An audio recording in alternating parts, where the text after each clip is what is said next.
qaybtan waa qaybtii labaad ee ka mid ahayd cashirkeennii isku darista rational ama fractional expressionska. qaybtanna waxaan ku baran doonaa sida la iskugu daro rational expressionka oo labada lambar ee hoose ay kala duwan yihiin ama aysan isku mid ahayn. marka halkan waxaad aga jeedaa tusaale dhahaya x plus 5 over x minus 6 lagu daray x minus 3 over x plus 2. marka tusaalahan iskuma dari karno sababtoo ah labada lambar ee hoose isku mid ma ahan. qaybta hoose waa labo kala duwan. dhankaana wuxuu leeyahay x minus 6, dhankaana wuxuu leeyahay x plus 6. marka iskuma dari karno. marka si aan iskugu darno rational expressionkan waa in aan qaybta hoose isku mid ka dhignaa, labada lambar oo hoose isku mid ka dhignaa. marka sida looga dhigo waxaa weeye, marka ugu horeysa waxaa lasoo helaa least common denominator ama least common multipleka. qaybta hoose baa lasoo helaa. marka waxaan suubinaynaa, marka hore waxaan soo helaynaa least common multipleka. lambarkan muxuu ahaa qaybta hoose? wuxuu ahaa x minus 6 buu ahaa. kanna muxuu ahaa? wuxuu ahaa x lagu daray 2. markuu saas yahay baan waxaan suubinaynaa least common multipleka. marka kan muxuu yahay? x minus 6 muxuu yahay? waa iska x minus 6. labadan waa laba iswata, waa marka waa hal lambar bay isla yihiin, marka lama kala qaadi karo. kanna muxuu yahay? waa iska x plus 2 weeye isagana, prime factorizationkiisa ama least waa sida ahaa. marka least common multipleka labadan muxuu noqonayaa?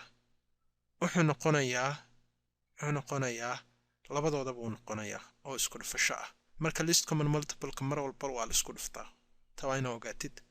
marka wuxuu noqonayaa x laga jaray 6 parenthesis haddana x lagu daray 2 ayuu noqonayaa.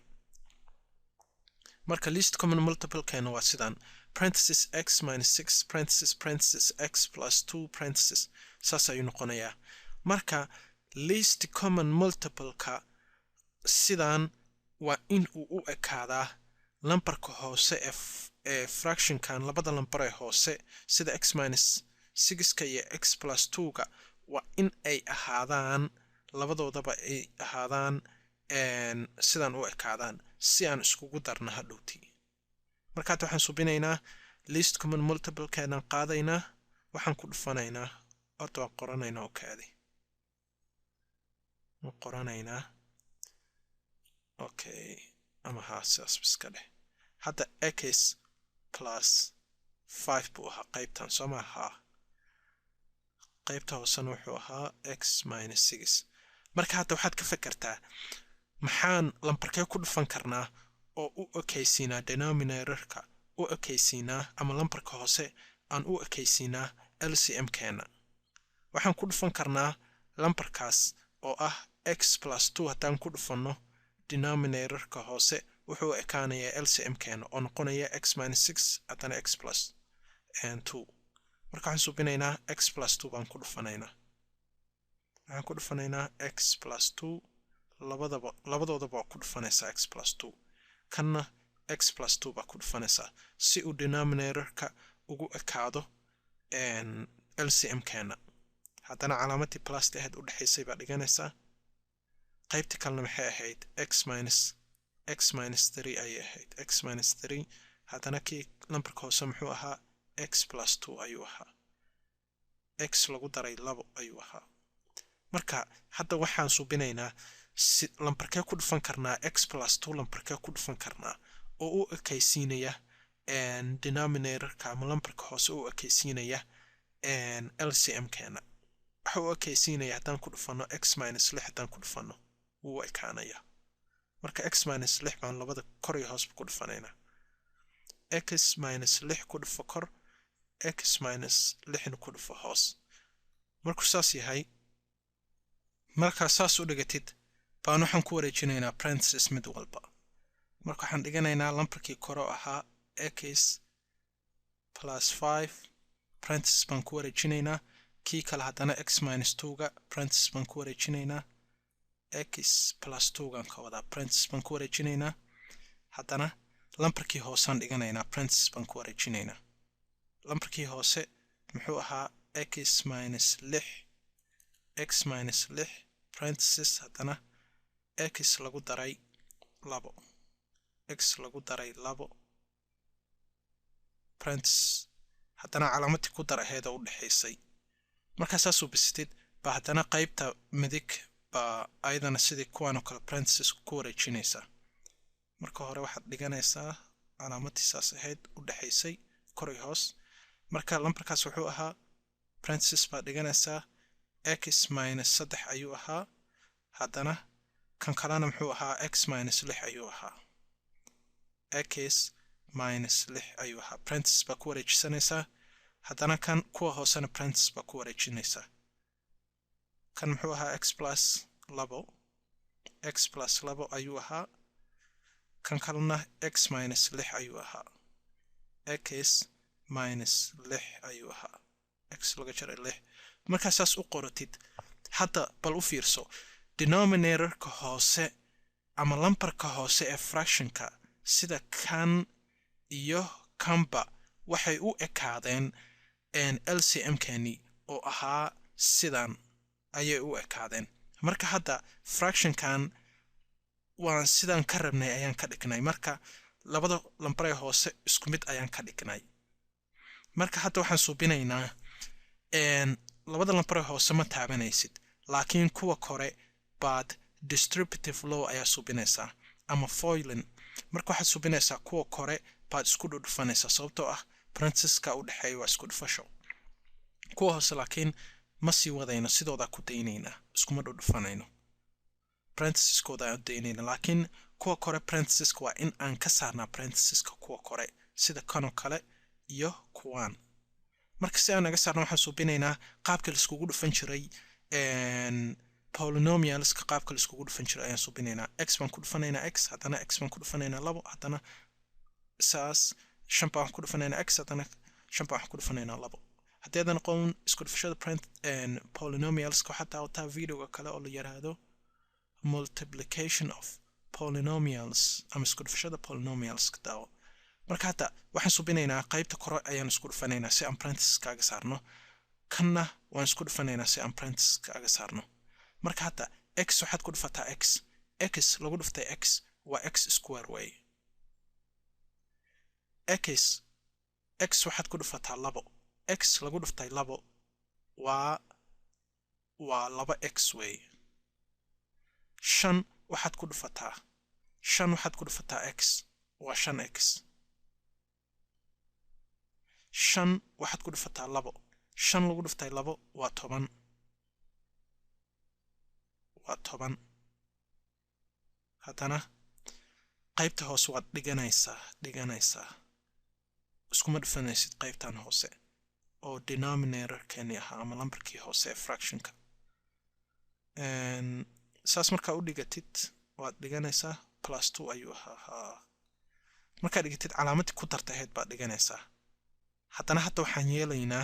waxaan suubinaynaa qaybta kore baan ka bixinaynaa parenthesiska marka qaybta kore sida parenthesiska looga bixiyo waxaa weeye waa inaad suubisid foiling ama qaabka la iskugu dhufan jiray polynomialska sida qaybtan usoo suubinayo kale dhankan marka bal si fiican u dhigo plastan dhexdooda ku jira qalad waxaan ka wada si muuqata waka marka hadda qaybtan kore baan isku dhufanaynaa marka x waxaad ku dhufataa x lagu dhuftay x waa x square way x waxaad ku dhufataa negative 6 x lagu dhuftay negative 6 waa negative x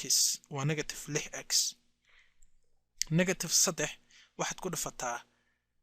x ku dhufo negative 3 lagu dhuftay x waa negative maxaa la dhihi jiray 3x way negative 3 ku dhufo negative 6 negative 3 lagu dhuftay negative 6 waa positive 18 way waa positive 18 markuu saas yahay qaybta hoose baa dhiganaysaa haddana qaybta hoose parentheseskeeda kama saaraysid waa ku daynaysaa marka waad dhiganaysaa qaybta hoose wuxuu ahaa x lagu daray dhankan lambarkan waa kala gedin kartaa x plus 2ga keeskas waa marin kartaa x minus 6 kan dhankan waa soo marin kartaa micno ma lahan hataa kala wadwatid marka waxaan soo marinaynaa x minus 6da keeskan baan soo marinay haddana x plus 6dana waan qoranaynaa marka saas u qoratid baad hadda waxaad suubinaysaa waxa weeye collecting like terms ayaa suubinaysaa ama hadda waxaan suubin karnaaba maxaa la dhihi jiray waxaan suubin karnaa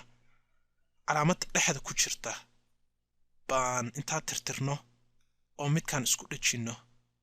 isku dhejinno baa sidaas calaamadii dhexda ku qoranaynaa plasti ahayd baa dhexdooda ku qoranaynaa marka hadda collecting like terms baan ku suubinaynaa qaybta kore baan collecting like terms ku suubinaynaa ama iska badaaba maxaa dhexda isku soo celiba haa marka hadda qaybta kore baa collecting like terms ku suubinaynaa okay marka si aan qaybta kore collecting like terms ugu suubino waxaan suubinaynaa kuwa isku midka ah ama lambarada xarfaha isku midka leh iyo exponentiga isku midka leh ayaan isku daraynaa marka hadda qaybtan koraan ka bilaabaynaa midig x horta waxaan dhiganaynaa x square baan dhiganaynaa x square haddana okay 2x iyo 5x isku dar laba x iyo 5x hadaa la isku dar wuxuu noqonayaa 7x sababtoo ah laba markaa ku dartid 5 waa 7x lambar 10kan waa qoranaysaa halkaas ayaad ku qoranaysaa markaa saas suubisid baa haddana waxaad suubinaysaa qaybtaadii hoos baa ku qoranaysaa oo sidaa ahaa markaa qaybtaada hoose saas u qoratid baa haddana waxaad suubinaysaa calaamadii ku dartay ee dhexdooda joogtay haddana qaybta kore oo dhankan midig baa collecting like term ku suubinaysaa marka hadda negative 6x ka jar negative 3x horta waxaan qoranaynaa x square tani waa inaan qoranaa halka ku qoranaa okay hadda negative 6x ka jar negative 3x negative 6 ka jar negative waxaan ka wadaa negative 6x ka jar 3x ama negative 6 ka jar 3 waa negative 9 weeye negative 6 laga jaray 3 waa negative 9 haddana x waa ka qoranaysaa negative 6x laga jaray waa sida 18 haddana waa qoranaysaa 18 markuu saan yahay baa waxaad suubinaysaa qaybtii hoosena waa qoranaysaa qaybtii hoose oo ahayd intaas qaybtii hoosena markaa saas u qoratid baa hadda waxaad suubinaysaa kuwa kore baa isku daraysaa kuwa like termska ah ama isku midka ah oo kore isku daraysaa sida x square iyo x square waa laba like term isku dar x square ku dar x square wuxuu noqonayaa 2x square ayuu noqonayaa 7x iyo negative 9x isku dar 7x lagu daray negative 9x 7 lagu daray negative 9 waa negative 2 weeye marka x tan way ag joogtaa 7x lagu daray negative 9x waa 2x weeye hadda 10 lambar 10 waxa ku dartaa 18 10 lagu daray 18 waa imisa waa 28 weeyaan 28 markuu 28 yahay baa waxa suubinaysaa fractionka qaybta hoose isku mid maadaama isku mid yihiin la iskuma daro fractionka qaybta hoose marka midkood baa la soo qaataa marka hal mid baa soo qaadanaynaa oo ah x minus 6 haddana parenthesis x lagu daray 2 marka final answerkaagii wuxuu noqday sidaan ayuu noqday final answerkaagii sidaan ayuu noqday sidaan oo ah 2x square laga jaray 2x lagu daray 28 over 6 minus x minus 6 haddana sidaa meesha aga jeetid marka final answerkaagii saas ayuu noqday intaa ayuu noqday marka isku darista rational expressionka waa shaqo badan oo u baahan taxadar dheeri ah qaybtaana cashirkan oo ah qaybtii labaad meeshaas ayuu ku dhammaaday qaybta saddexaad baan u gudbaynaa